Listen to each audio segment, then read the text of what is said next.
Friends, welcome back.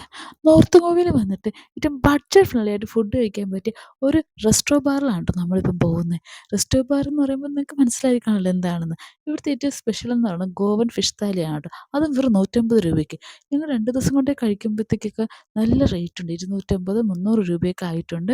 ഇവിടെ അത്ര നല്ല റേറ്റൊന്നുമില്ല, എല്ലാം ബഡ്ജറ്റ് ഫ്രണ്ട്ലി ആണ്. കയറുമ്പോൾ തന്നെ നല്ലൊരു പാട്ടും എല്ലാം ഒക്കെ ഉണ്ടായിരുന്നു കേട്ടോ. കുറച്ച് ഞാൻ കേൾപ്പിക്കാമേ നിങ്ങളെ. ഞങ്ങളിവിടുന്ന് ഫുഡ് കഴിക്കാൻ വിചാരിച്ചു. അതിനുശേഷം ഞങ്ങൾ മെനു നോക്കി. ഞങ്ങൾ ഗോവൻ താലി മാത്രമേ പറഞ്ഞുള്ളൂ, വേറെ ഒന്നും പറഞ്ഞില്ല. അപ്പോൾ ഇച്ചിരി ടൈം എടുക്കുമെന്ന് പറഞ്ഞ് ആ സമയത്ത് ഞാൻ അവിടുത്തെ വേറൊരു സ്പെഷ്യൽ സാധനം ട്രൈ ചെയ്തു. Alcohol is injurious to health ആണ്. അപ്പോൾ ഗോവയിൽ വന്ന സ്ഥിതിക്ക് ഒരു ബിയർ ട്രൈ ചെയ്യാമെന്ന് ഞാൻ വിചാരിച്ചു. പിന്നെ ഒരുപാട് റിവ്യൂസും ഒരുപാട് വീഡിയോസിലും ഞാൻ കണ്ടത് ഈ പീപ്പിൾ എന്ന് പറഞ്ഞ ഗോവയുടെ മാത്രം കിട്ടുന്നൊരു ബിയറാണ്. അതൊന്ന് ട്രൈ ചെയ്യാമെന്ന് വിചാരിച്ചു. ഞാൻ ട്രൈ ചെയ്ത് നോക്കട്ടെ. എൻ്റെ പൊന്നോ, ഇതെങ്ങനെയാണ് ആൾക്കാർ കുടിക്കുന്നത് കേട്ടോ. എനിക്കിഷ്ടപ്പെട്ടിട്ടില്ല കേട്ടോ. എന്താ നമുക്ക് ഇഷ്ടപ്പെടത്തില്ലായിരിക്കും, അതുകൊണ്ടായിരിക്കാം.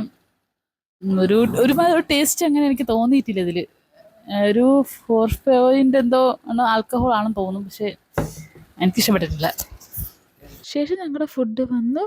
ഇതാണ് ട്ടോ ഈ കാണുന്നതാണ് ഗോവൻ താലി. അതിലൊരു പപ്പടവും 2 റൊട്ടിയും ഒരു ഫിഷ് ഫ്രൈയും ഫിഷ് കറിയും സാലഡും അച്ചാറൊക്കെ തന്നെയാണ് കേട്ടോ. എനിക്കത് പെട്ടെന്ന് കഴിച്ചാൽ മതി, കാര്യം നാക്കിൽ നിന്ന് ആ മറ്റേ പീപ്പിൾസ് ബിയറിൻ്റെ രുചി ഒന്ന് മാറാൻ വേണ്ടി ഞാൻ പെട്ടെന്ന് തന്നെ കഴിക്കാൻ വേണ്ടി നോക്കി കേട്ടോ. അപ്പോൾ ആദ്യം ഇതെല്ലാം ചെക്ക് ചെയ്ത് നോക്കിയത് മീൻകറി ആണോ എന്നൊക്കെ എനിക്ക് ഡൗട്ടായിരുന്നു. കാര്യം കാണുമ്പോൾ പെട്ടെന്ന് മീൻകറിയാണെന്ന് തോന്നത്തില്ല, പക്ഷേ നല്ല അടിപൊളി മീൻകറിയായിരുന്നു കേട്ടോ. ഗോവയിൽ വന്നിട്ട് ഞാൻ വിചാരിച്ചു ഏറ്റവും കൂടുതൽ ഞാൻ ബുദ്ധിമുട്ടുന്ന ഫുഡിൻ്റെ കേസിനായിരിക്കും, പക്ഷേ അടിപൊളി ടേസ്റ്റി ഫുഡായിരുന്നു കേട്ടോ എല്ലായിടത്തു നിന്ന്.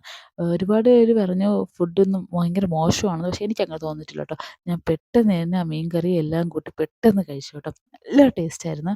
അവിടെ ഗോവ ഒരു ഒതൻറ്റിക് ടേസ്റ്റ് തന്നെ ഉണ്ടായിരുന്നു ഫുഡിനെല്ലാം. അടിപൊളി ഫിഷ് എന്നൊക്കെ നല്ല ഫ്രഷ് ഫിഷായിരുന്നു.